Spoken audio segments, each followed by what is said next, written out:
Evangelho de Lucas, capítulo número 24, a partir do versículo de número 1, diz assim: quem encontrou, diga amém. No primeiro dia da semana, bem de madrugada, elas foram ao sepulcro, levando os aromas que haviam preparado. Encontraram a pedra removida do sepulcro, mas quando entraram, não encontraram o corpo de Jesus. Aconteceu que, estando perplexas com isso, lhes apareceram dois homens com vestes resplandecentes. Com medo, elas baixaram os olhos para o chão, e eles lhes falaram: por que buscais entre os mortos aquele que está vivo? Ele não está aqui, mas ressuscitou. Lembrai-vos de como vos previu quando ainda estava na Galileia, dizendo: é necessário que o Filho do Homem seja entregue na mão dos pecadores, seja crucificado e ressuscite ao terceiro dia. Então se lembraram de suas palavras, voltaram do sepulcro, anunciaram todas essas coisas aos 11 e a todos os outros que estavam com eles. As mulheres que confirmaram essas coisas aos apóstolos eram Maria Madalena, Joana e Maria, mãe de Tiago, e outras que estavam com ele. Tais palavras lhes pareciam loucura e não acreditaram nelas, mas Pedro, se levantando, correu ao sepulcro, baixando-se, nada mais viu, a não ser os lençóis de linho, e retirou-se para a casa, maravilhado do que havia acontecido. Versículo de número 5. Com medo, elas baixaram os olhos para o chão e lhes falaram: por que buscais entre os mortos aquele que está vivo? Deus, esta é a tua palavra, foi lida, será ministrada aos nossos corações nessa noite de domingo, e a minha oração é para que através desta mensagem, teu Espírito Santo possa falar conosco aqui neste lugar, e nós possamos, ó Pai, desfrutar da tua graça, do teu amor, da ressurreição do Senhor, a cada dia, sobre as nossas vidas, ó Pai, que o teu nome seja santificado, através da tua palavra nessa noite, que nós possamos, ó Pai, sair daqui mais próximos, mais perto do Senhor, através da tua palavra. Essa é a nossa oração, em nome de Jesus, amém. Pode se assentar, meu irmão.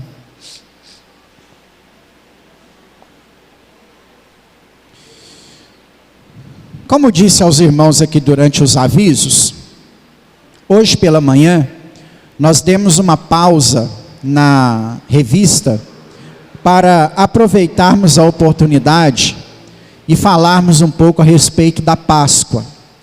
Nós denominamos esse culto de hoje como culto de Páscoa, né? Pelo simples motivo de poder falar a respeito do assunto, amém? Então pela manhã nós começamos a falar sobre o assunto e agora eu gostaria de terminar. Pela manhã nós falamos os dois principais pontos da celebração da Páscoa, né? O primeiro deles, a Páscoa era uma festa judaica, uma festa para ser celebrada pelos judeus. E o segundo deles é que, é onde eu quero começar agora a nossa mensagem, é que a igreja não celebra a Páscoa, né? A igreja não celebra a Páscoa, a igreja celebra a ceia. Todas as vezes que a mesa do Senhor é colocada na igreja, e o cristão vai participar do pão e do vinho, ele está comemorando a Páscoa, amém? Ele está lembrando a morte do Senhor na cruz do Calvário, e ele está lembrando a ressurreição do Senhor ao terceiro dia. Às vezes na ceia, por erro nosso, nós não damos o mesmo glamour à ceia que damos a um evento igual a hoje, que é celebrado, o mundo lá fora celebra a Páscoa. Mas o cristão não celebra Páscoa mais, o cristão celebra ceia. Jesus substituiu, amém? A Páscoa pela ceia. A igreja não celebra Páscoa, gentio não celebra Páscoa. Nós não pegamos aqui carne de cordeiro, ervas amargas, pão sem fermento, contamos a história da saída do Egito. Isso não é para nós. Nós celebramos o ápice da história da humanidade, que é a cruz, e a glória depois da cruz, que é a ressurreição ao terceiro dia. E a ceia ainda nos ensina a olhar para frente e aguardar a sua vinda. Então nós não celebramos Páscoa, nós celebramos, a igreja do Senhor celebra a ceia do Senhor. Tanto que, se eu tivesse pensado um pouquinho antes, ou orado, um pouquinho antes, talvez eu deixei para orar um pouco tarde, no decorrer da semana, se eu tivesse orado lá segunda-feira, hoje eu celebraria a ceia, no dia da Páscoa, para a gente poder entender que crente, que a igreja não celebra a Páscoa, a igreja celebra a ceia. Mesmo que fosse, nós tomamos ceia esses domingos para trás, não, a gente ia tomar a ceia da Páscoa, porque Jesus substituiu. Mateus 26, Jesus celebrou com seus últimos discípulos a última Páscoa. Ele cumpriu tudo, só faltava cumprir a Páscoa. E aí ele cumpre o último sacrifício na cruz, que vai cumprir daqui a pouco, o sacrifício na cruz do Calvário. Antes disso, ele pega dois elementos que estão presentes ali na Páscoa, pão e vinho, e com esses dois elementos, ele institui a celebração da ceia do Senhor, e pede que a igreja participe desse momento, celebre esse momento, até o dia que nós celebraremos de uma vez por todas com ele, nas bodas do Cordeiro, na grande ceia de Apocalipse, após o arrebatamento, quando encontrarmos com ele nos ares. Então até lá, a igreja participa da mesa, da ceia do Senhor, ela celebra periodicamente a morte e a ressurreição de Cristo. Eu quero enfatizar isso porque, como disse pela manhã também, como dizei pela manhã, muitas vezes nós não entendemos o que é a ceia ao participarmos da ceia. E a ceia, ela é algo para ser encarado com muita responsabilidade. Paulo diz que quem come e bebe indignamente do pão e do vinho, come e bebe a sua própria condenação. Paulo também diz que aquele que se abstém da mesa do Senhor, da ceia do Senhor, enfraquece e morre espiritualmente. O cristão precisa entender, quando ele está participando da ceia do Senhor, o que ele está celebrando naquele momento.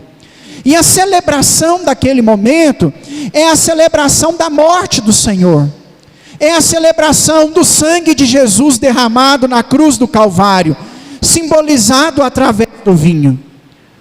Quando nós participamos da ceia, nós estamos lembrando que os nossos pecados, eles foram lavados e remidos pelo sangue do Cordeiro. E quando nós participamos da ceia também, nós estamos lembrando que ele ressuscitou ao terceiro dia. Eu estou reforçando aí esses ensinamentos, embora hoje nós não estamos com a ceia aqui preparada, porque talvez você que é cristão há mais tempo, participa da ceia com esse pensamento. Mas muitas vezes os nossos filhos não entendem, e participam desse momento, sendo apenas mais um momento. Às vezes a geração que chegou agora participa da ceia como se fosse um mero ritual, e não é. Tudo que nós ouvimos falar de ressurreição, de morte de Jesus, nós celebramos isso através da ceia do Senhor, quando a mesa está posta e a igreja celebra. Inclusive a ceia, ela é para ser praticada com a máxima responsabilidade possível. Eu quero compartilhar com os irmãos aqui também, o que compartilhei pela manhã, que eu sou uma pessoa totalmente a favor da instituição. A instituição, para mim, ela tem um peso muito grande, porque a instituição, ela traz seriedade, ela traz organização, ela traz credibilidade.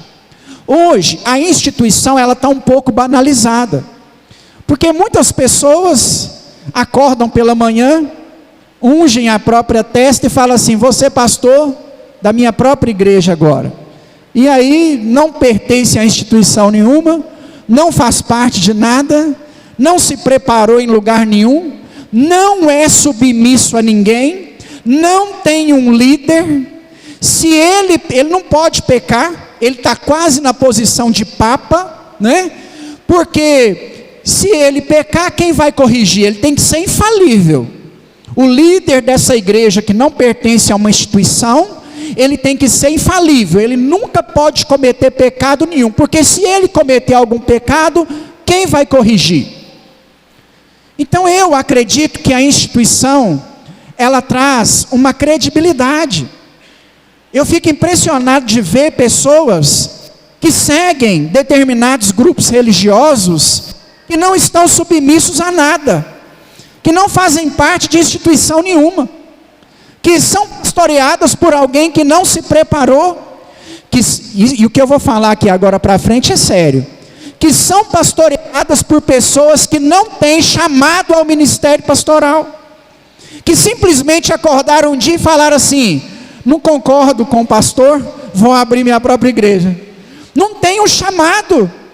Eu pergunto para essas pessoas: como que Deus te chamou? No meu testemunho de vida, no meu testemunho ministerial, eu acredito ter seguido passos certinhos, né? Assim, acho que Deus fez as coisas como deveria ser. No dia que eu fui fazer a minha matrícula do seminário, eu sentei com o diretor, ele me entregou uma folha em branco e falou comigo assim: a próprio punho, escreve para mim o seu chamado. E aí eu escrevi o meu chamado ao ministério. Tenho um chamado ao ministério, tenho algo espiritual para que eu ocupasse a posição que eu ocupo, seja ela importante ou não, seja de uma grande igreja ou não, ministério para Deus não tem tamanho. O pastor que é pastor de uma igreja com 300 mil membros, ou que é pastor de 30, Deus confiou algo a ele e ele exerce esse ministério. Biblicamente falando, ministério não tem tamanho. Existe a necessidade de uma vocação ao ministério, não só um talento. Existem pessoas que têm o talento de falar em público, mas não têm o comissionamento ao ministério. Todas as pessoas, todos os apóstolos, todos os discípulos, todos os profetas do Antigo Testamento tiveram chamado ministerial. No nosso tempo hoje isso foi banalizado. Não existe mais instituição, as pessoas não valorizam mais a instituição que fiscalizava com rigor esse tipo de coisa. Eu já contei para os irmãos aqui, eu detestava teologia.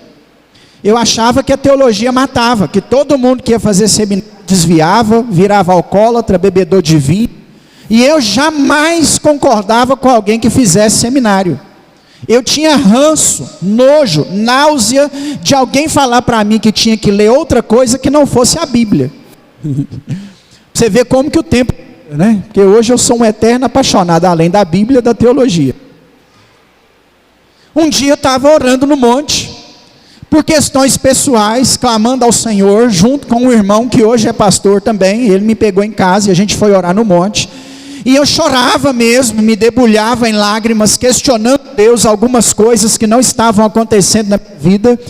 E eu perguntei num dado momento da oração: por que, Deus, tais situações não estão acontecendo comigo? E Deus falou comigo assim: porque eu estou te chamando agora para o ministério que eu vou te dar. Eu falei: não, Deus, não é o que eu quero, Deus, mas eu estou te chamando. Eu senti isso forte no meu coração. E aí Deus falou comigo assim: você vai se preparar, você vai procurar o pastor fulano de tal e vai perguntar a ele sobre seminário. Eu não, Deus, eu não quero seminário. E Deus falou: você vai fazer. E o irmão orava no monte assim, lá embaixo, bem longe. E aí eu peguei e falei assim: então se é o Senhor que está falando comigo, aquele irmão lá embaixo vai vir perto de mim aqui e vai falar exatamente isso que o Senhor está falando comigo. Na hora que eu fechei a boca, o irmão virou lá embaixo e começou a vir caminhar em minha direção. Chegou perto de mim, colocou o dedo para mim e falou assim: Deus está me falando que você vai fazer seminário, que Ele está te chamando para o ministério. Eu comecei só a chorar. Há um mover espiritual. Essa é a minha experiência. Tenho certeza que vários outros pastores têm as deles, né? E aí a instituição me cobrou isso. A instituição me dá credibilidade. A instituição ordenou. Eu sou ordenado por uma instituição. Quando eu fui fazer o exame teológico, meu exame começou 9 horas da manhã, acabou 6 horas da tarde. O Silvio ficou lá o tempo todo, acompanhando lá, né? Silvio, Edileia. A instituição, embora hoje ela esteja banalizada, ela é importante.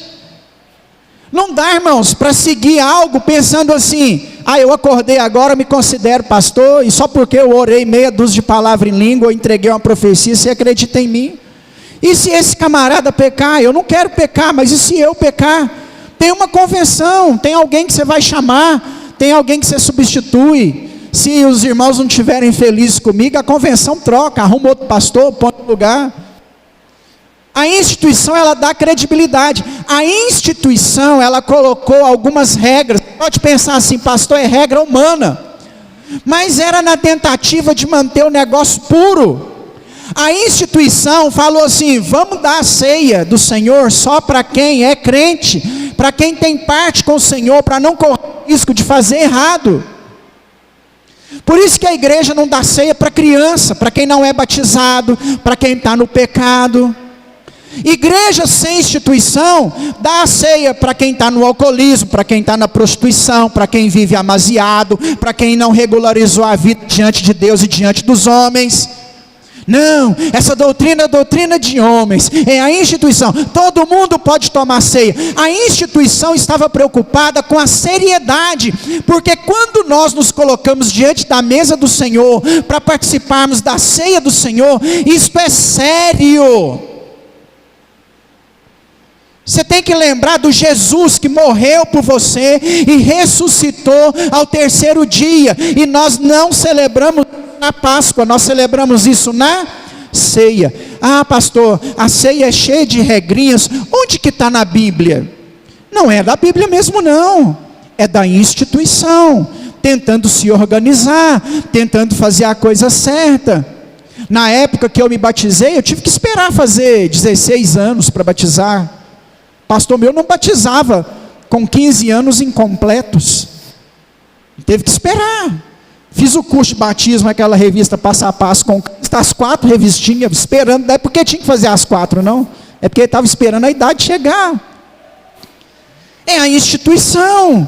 Ela é boa, ela pode ter cometido os seus equívocos, mas era na tentativa de manter o negócio sério. Por isso que a igreja não dá ceia para qualquer um. A gente fala: olha, você está amaziado, regulariza a sua situação primeiro, vai casar. Porque nós não sabemos que pecado é esse que você está nele. Que consequência isso pode trazer, o que isso pode causar. Abre um parênteses, a pessoa não precisa estar perfeita para participar da ceia não, porque a ceia, ela é também símbolo de perdão.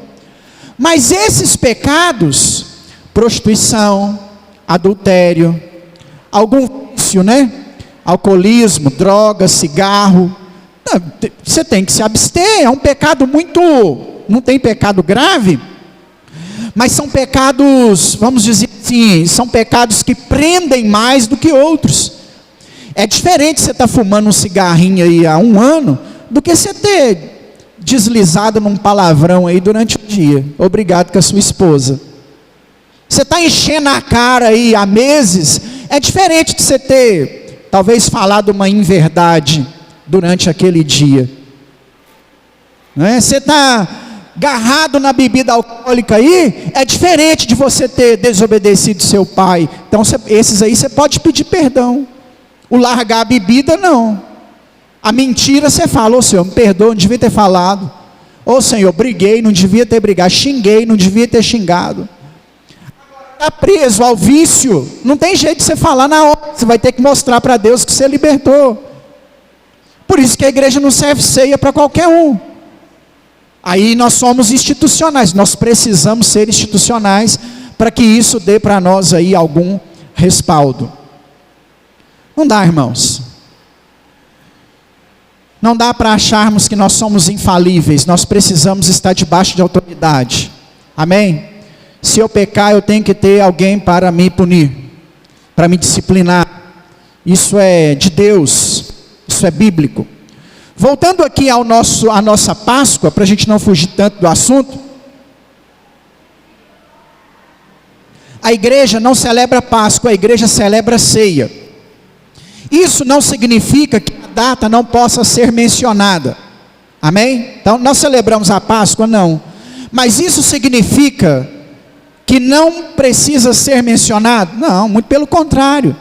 Nós vivemos dentro de uma cultura aonde o mundo se falou em Páscoa, melhor dizendo, o nosso país falou em Páscoa, falou em paixão de Cristo e Páscoa nesses últimos 3 dias. Não há oportunidade melhor para falar do assunto do que hoje.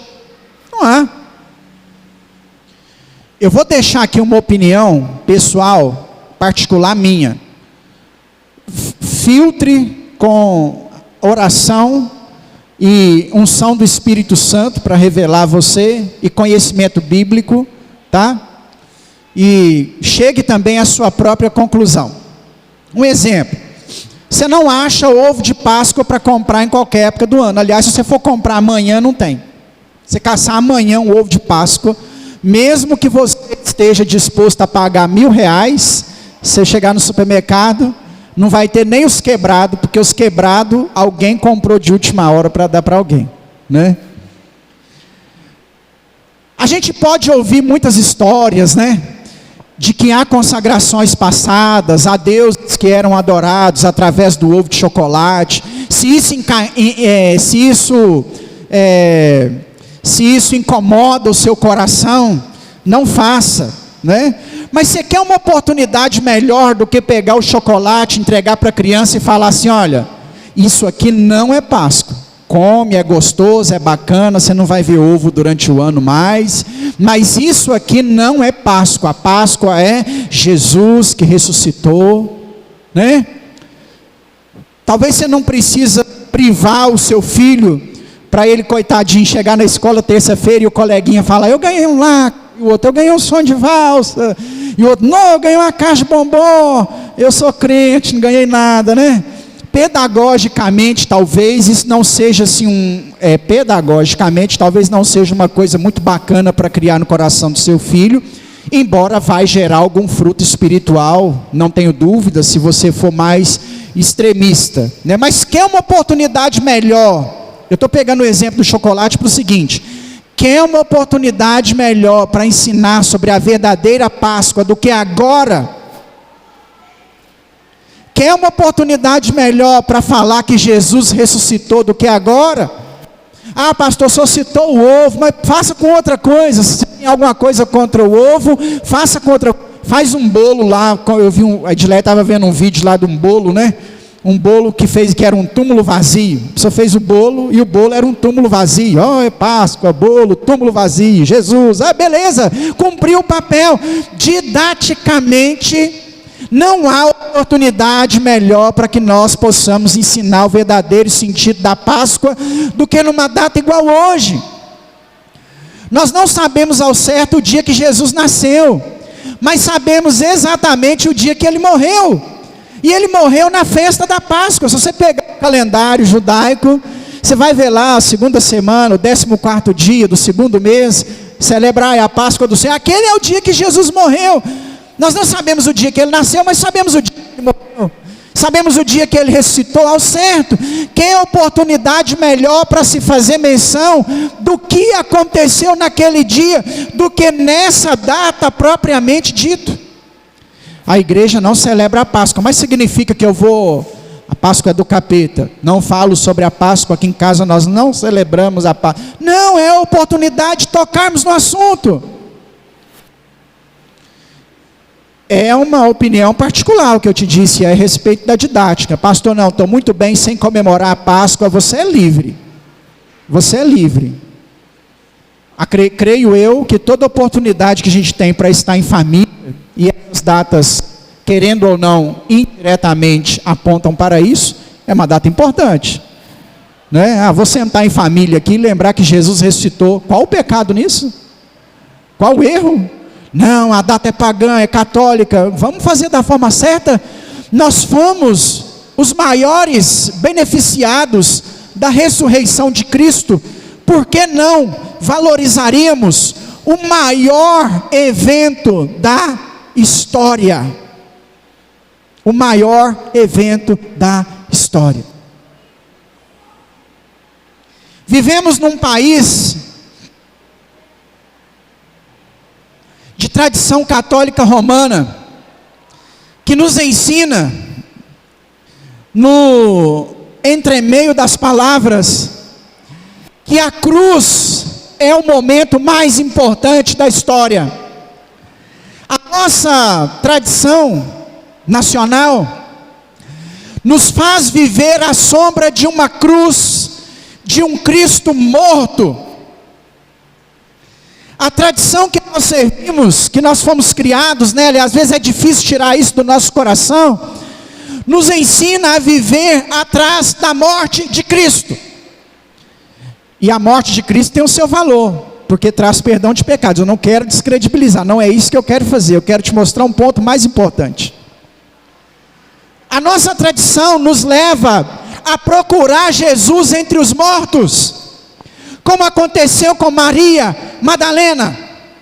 No Evangelho de João, no capítulo de número 20, ela acorda na manhã, de madrugada, e ela vai até o sepulcro. E quando ela chega no sepulcro, no relato de João, capítulo 20, não encontrando o Senhor, ela se entristece, ela começa a chorar, porque ela pensou no pior. Ela pensou: roubaram o corpo do mestre, alguém tirou ele daqui. Ela não se lembrou dos ensinamentos de Jesus, de que ele ressuscitaria ao terceiro dia. Eles não entenderam o propósito da cruz e o que Jesus estava fazendo naquele momento. E ela começou a chorar. E o anjo apareceu para ela e falou assim: por que choras, mulher?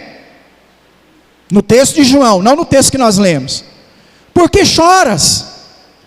Nós crescemos à sombra da cruz, nesse aspecto, na sombra da morte. Nós crescemos na sombra de um Jesus que está pregado no madeiro. Nós estamos procurando Jesus entre os mortos. Já no relato de Lucas, que foi um relato mais, um leque mais aberto da visão, nós entendemos que Maria não estava sozinha naquela manhã, que ela estava acompanhada por Joana, por Maria, mãe de Tiago, e outras mulheres, que no dia anterior haviam preparado bálsamo para embalsamar o corpo de Jesus. E no relato de Mateus, nós temos que juntar os 4 evangelhos para entender, né? No relato de Mateus, as mulheres estão indo a caminho do túmulo, e elas têm uma preocupação: quem vai rolar a pedra para nós, para que nós possamos embalsamar o corpo do mestre? Só que na hora que chegam, aí eu gosto do relato de Mateus, que diz que quando elas estão chegando, elas sentiram na madrugada um breve tremor de terra, e a pedra rolou, foi rolada por um anjo. E na hora que elas chegaram, após o tremor de terra, e a pedra ter sido rolada pelo anjo, elas encontraram um túmulo vazio. Existe um livro que chama Evidências da Ressurreição, escrito por Joseph McDowell, da editora Vida. A CPAD relançou o livro há pouco tempo. Eu tenho ele emprestado com alguém aí da igreja. O Joseph McDowell, ele começou a investigar a ressurreição de Cristo para provar que era uma mentira. No meio do livro ele converteu. E ele deixa esse livro com provas históricas e arqueológicas de que a ressurreição de Cristo é verdadeira. No seu livro, Joseph McDowell diz o seguinte: Jesus foi enterrado num túmulo rico, né? José de Arimateia pegou o corpo de Jesus e enterrou no seu sepulcro, que era o túmulo de um rico. A pedra tinha aproximadamente 2 metros de altura, E ela tinha um raio, né, de 2 metros, essa pedra, que vedava a porta do sepulcro. Se essa pedra fosse rolada, geraria um abalo sísmico com 2,2 na escala Richter, que não poderia ser sentido a quilômetros de distância, tipo em Jerusalém, mas quem estivesse ali próximo sentiria o tremor de terra da pedra sendo rolada daquele sepulcro. A Bíblia é tão linda que o Mateus registrou o abalo sísmico de 2,2 da escala Richter, no momento que o anjo rolou a pedra, sentido acima a montanha e não abaixo. Joseph McDowell registrou em seu livro que para rolar essa pedra, eram necessários aproximadamente 8 homens, com algumas ferramentas, para que essa pedra fosse rolada para baixo. No relato de Mateus, a pedra foi rolada por um anjo sozinho para cima. Quando essas mulheres sentiram o abalo sísmico, talvez elas apressaram ali o caminhar, o que está acontecendo? E chegaram diante do sepulcro, que estava vazio.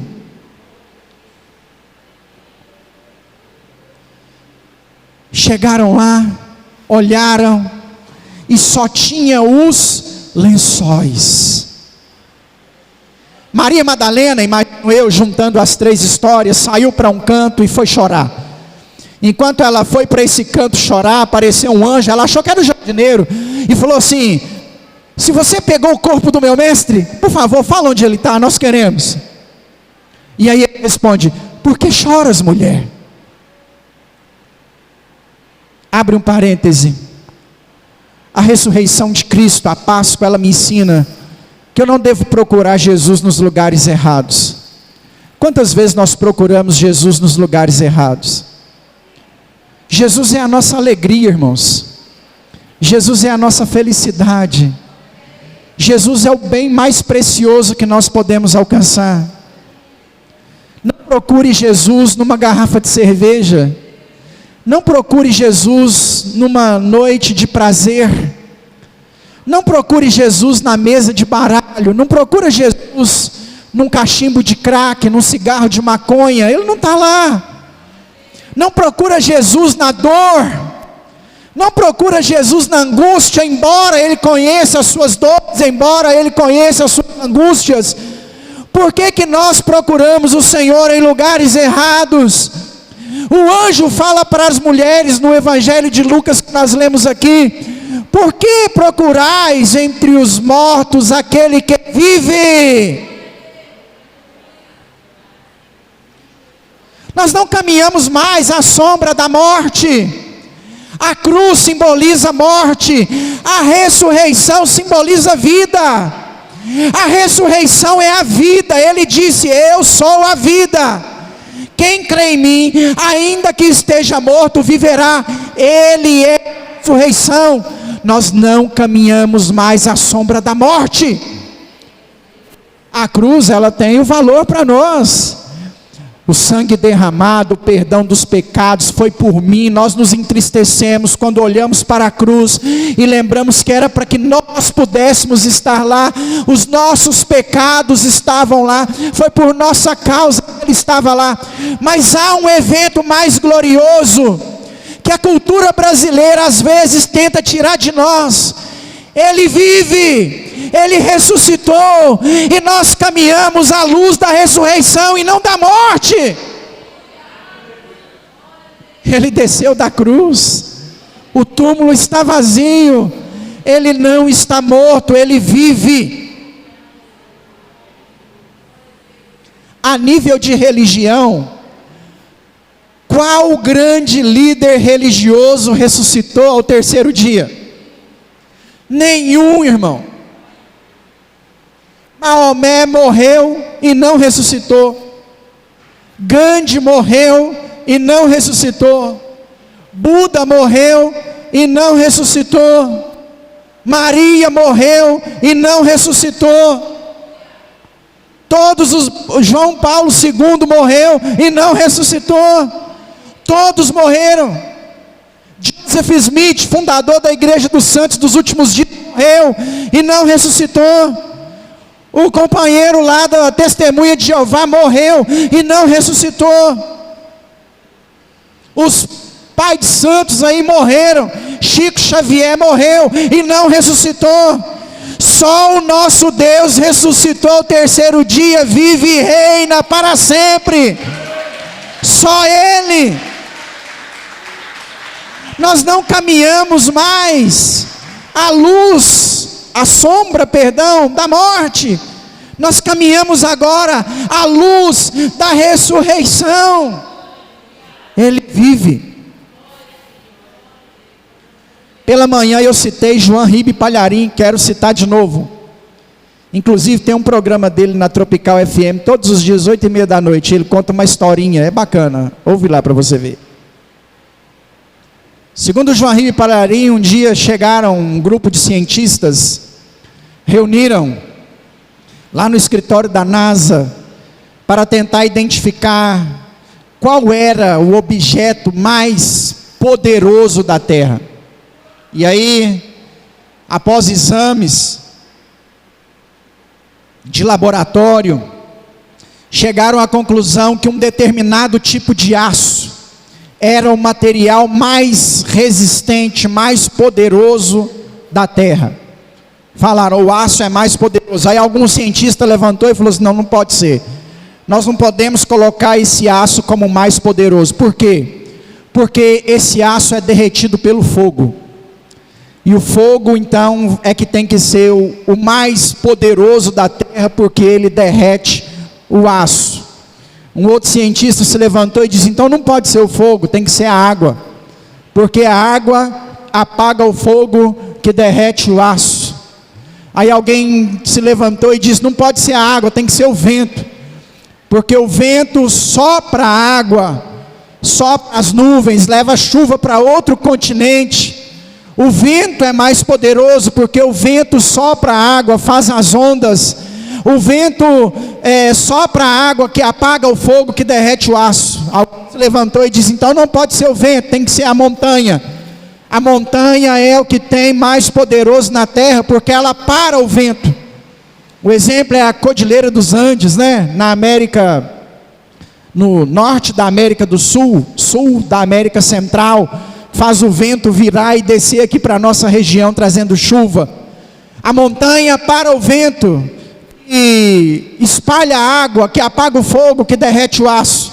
Aí alguém diz, não, então mais forte que a montanha é o homem, porque ele vem com as suas máquinas, com as suas bombas, com as suas dinamites, e destrói a montanha, que para o vento, que sopra a água, que apaga o fogo, que derrete o aço. Alguém disse então, o mais poderoso na terra é a morte, porque a morte mata o homem, que destrói a montanha, que para o vento, que sopra a água, que apaga o fogo, que derrete o aço. Aí um crente entre os cientistas levantou e disse, então tem alguém que é mais poderoso ainda, Jesus, porque ele venceu a morte, que mata o homem, até acabar com o ferro lá, né? Irmãos, oi Silvio, até o vento obedece, né? Ainda dá ordem ao vento. Irmãos, na ressurreição de Jesus faltava só uma coisa para ser vencida. Uma das coisas que nós mais tememos ao longo da nossa caminhada é a morte. Romanos diz que o verdadeiro amor lança fora todo medo, né? A morte para o cristão verdadeiro, para o cristão que tem uma experiência com Deus, a morte é um alívio, é a chegada do final da jornada, né? Não é natural o cristão ter medo da morte. Nós precisamos entender que a morte é o dia que nós nos encontraremos com o Senhor, se o arrebatamento não chegar primeiro. Mas é natural que nós venhamos temer a forma como morrer, né? Você não quer morrer, Deus te livre igual, que assunto ruim. queimado, afogado, acidente de carro, misericórdia. Quer morrer velhinho, né? Lá, bem velhinho mesmo, 90 e tarará, e cento e tantos, né? Talvez, de preferência, não dá trabalho para ninguém, né? Quer morrer velhinho, se Jesus não voltar. Mas nós tememos, uma das coisas que o ser humano não tem resposta é para a morte. A morte nos traz angústia, aflição, medo. Conversa com um idoso perto da morte, principalmente se ele não for crente. Ele está apavorado, ele não quer aquilo. Ele não sabe o que está do outro lado esperando por ele. Ninguém nunca voltou para contar como é que era, né? A não ser Jesus. Faltava só algo para ser vencido, irmãos. Faltava só a morte. Ele já tinha cumprido toda a lei. E os últimos princípios da lei são cumpridos naquela festa da Páscoa. Jesus não morre na Páscoa à toa. Ele precisava, como judeu, cumprir com seus seguidores aquele ritual, preparar como foi preparado no cenáculo, tudo direitinho. Ele já tinha vencido a lei, cumprido toda ela, vivido toda ela. Ele já tinha suportado o pecado. Ainda teriam algumas tentações, né? No monte, o querer desistir, o diabo falar para ele: olha, está aí o cálice, Senhor, passa de mim esse cálice, mas faz a sua vontade, né? O ladrão da cruz, desce aí, você não é o rei. Ainda haveriam alguns testes, mas o pecado já havia sido vencido. Aliás, quando chega na cruz e morre, venceu o pecado, né? Venceu o pecado. Ele cumpre a lei, ele vence o pecado na cruz. Faltava só algo para vencer, que foi dado lá naquele Éden a Adão, no momento que ele pecou. A consequência ele já havia suportado. Faltava apenas a morte a ser vencida. Até aquele dia, ninguém havia ressuscitado, se auto-ressuscitado. Os próprios discípulos já haviam presenciado algumas ressurreições, porém com intervenção. Ressurreição não é algo inédito para eles, com intervenção. Elias, quando orou lá para o filho da viúva, Eliseu também, já haviam ressuscitado mortos. O próprio Senhor Jesus, são 3 ressurreições em 3 anos, não é? O filho da viúva de Naim, a menina filha de Jairo e Lázaro. Mas até aquele momento, alguém ter vencido a morte ainda não havia acontecido. Alguém voltar sozinho ainda não havia acontecido. Faltava-lhe vencer apenas a morte. Os discípulos acreditaram em tudo que Jesus falou, menos que ele seria capaz de vencer a morte. Se esconderam. Como que se fosse possível esconder do Império Romano naquela época, se trancaram da sexta até o domingo de manhã dentro de uma sala, achando que o Império Romano não os achariam, e que eles também fugiriam da morte. As primeiras notícias de ressurreição não acreditaram. Correram até o sepulcro e o primeiro pensamento foi: roubaram o corpo do nosso mestre. Ninguém acreditava que seria possível, mas ele venceu a morte. Ele ressuscitou ao 3º dia. O túmulo ficou vazio e ele vivo está. Apareceu aos discípulos, primeiro aos 11, depois a mais de 500 irmãos. Caminhou com eles por 40 dias, e eu gosto do relato de Paulo em 1 Coríntios 15, a partir do versículo de número 3, que Paulo diz que ele apareceu aos 11, apareceu a mais de 500 irmãos, e depois apareceu a Paulo, comissionando, chamando ele para o ministério apostólico. Ele venceu a última coisa que faltava ele vencer, que era a morte. E isso, meu irmão, se tornou verdade questionável do cristianismo. Nós apenas somos cristãos porque Jesus ressuscitou ao terceiro dia. Você não é cristão porque ele abriu a porta. Você não é cristão porque ele te curou. Você não é cristão porque ele fez algo maravilhoso na sua vida, porque ele te converteu. Não é por isso que você é cristão. Você é cristão porque ele morreu e ressuscitou ao terceiro dia. Verdade inquestionável. Ao longo de séculos tentaram afirmar que a morte de Jesus era uma farsa. Todas as tentativas foram frustradas, desde o dia que aconteceu. Herodes chama os guardas romanos que viram a pedra ser rolada por um anjo e ficaram assustados, de acordo com o relato de Mateus, porque eles viram. Herodes chama eles, dá um dinheiro e fala assim: fala que alguém roubou. Mas não teve jeito, porque Jesus apareceu a todo mundo nos dias seguintes. Apareceu a todo mundo. Por séculos a pregação dos discípulos foi: ele ressuscitou, ele está vivo, ele reina, o nosso Deus não está morto, o nosso Deus não está no túmulo. Crucificaram ele, mas ele ressuscitou. É a pregação cerne do evangelho. Cadê a nossa mensagem? Por que a nossa mensagem virou campanha? Por que a nossa mensagem virou envelope de ouro, de prata e de bronze? Por que a nossa mensagem virou dinheiro? Parece que é até difícil pregar para a igreja que ele ressuscitou. Parece que é até difícil ensinar como discípulo de Jesus que nós cremos que ele está vivo. Ele vive, ele reina.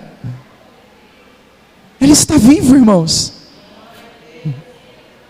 A terra estremeceu, sepulcro se abriu, e ele está vivo, ele vive. Pastor, o que eu ganho? Não sei, essa pergunta está errada, mas vamos lá. O que eu ganho, pastor, com Jesus estar vivo? Ele está vivo. Ele disse que não nos deixaria órfãos, que estaria conosco até a consumação dos séculos. Ele está vivo significa que ele está com você, que ele está aí ouvindo a sua oração, atendendo o seu clamor. Ele conhece a sua dor, a sua angústia. Você não serve a um Deus que morreu. O seu Deus não precisa de vela mais, nem precisa ser carregado por ninguém, e o seu túmulo nem precisa ser visitado, porque o fato dele estar vivo significa que ele está com você todos os dias, até a consumação dos séculos, para todo sempre. Ele vive, ele reina, é a nossa Páscoa. Aleluia! Glória a Deus. Ele vive. Ele vive. Nós não celebramos mais a sua morte, nós celebramos a sua vida, nós celebramos a sua presença. A promessa se cumpre a cada dia conosco. Ele está conosco, ele não nos deixou sozinhos, ele está conosco através do Espírito Santo. Ele vive. Isso é a nossa Páscoa. Não é coelho, não é chocolate, não é carne de cordeiro, nem ervas amargas. É Cristo, é o Senhor, o Rei da Glória, aquele que nós lemos aqui no começo desse culto: levantai-vos, ó entradas eternas, que entrará o Rei da Glória. Quem é esse Rei da Glória? O Senhor forte e poderoso na guerra, o Senhor poderoso na batalha. Ele é o Rei da Glória e ele vive. Cristo vive. Aleluia! Aleluia, ele vive, meu irmão.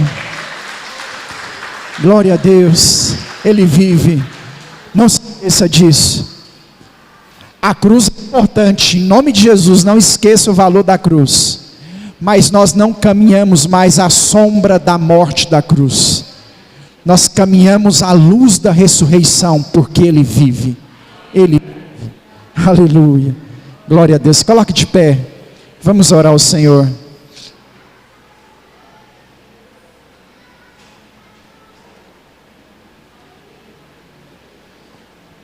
Enquanto o pessoal vai preparar aqui mais uma canção para a gente finalizar, coloque a mão no seu coração. Vamos orar ao Senhor nesse momento. Ele vive, Ele está aqui. Você não está sozinho nessa caminhada. Talvez está difícil, está angustiante. Talvez você está procurando em lugares errados, como Maria Madalena estava procurando em lugar errado. Ele vive, meu irmão, Ele reina, Ele está com você para todo sempre. Senhor, nós cremos que o Senhor está aqui, nós cremos no Teu poder, nós cremos na manifestação da Tua glória, nós cremos na manifestação da Tua graça, nós cremos no Teu cuidado sobre as nossas vidas, nós cremos no túmulo vazio, nós cremos na ressurreição do terceiro dia, nós cremos que o Senhor reina, nós cremos que o Senhor não nos desamparou, não nos abandonou, nós cremos que o Senhor está aqui nessa noite, ó Deus. Aleluia.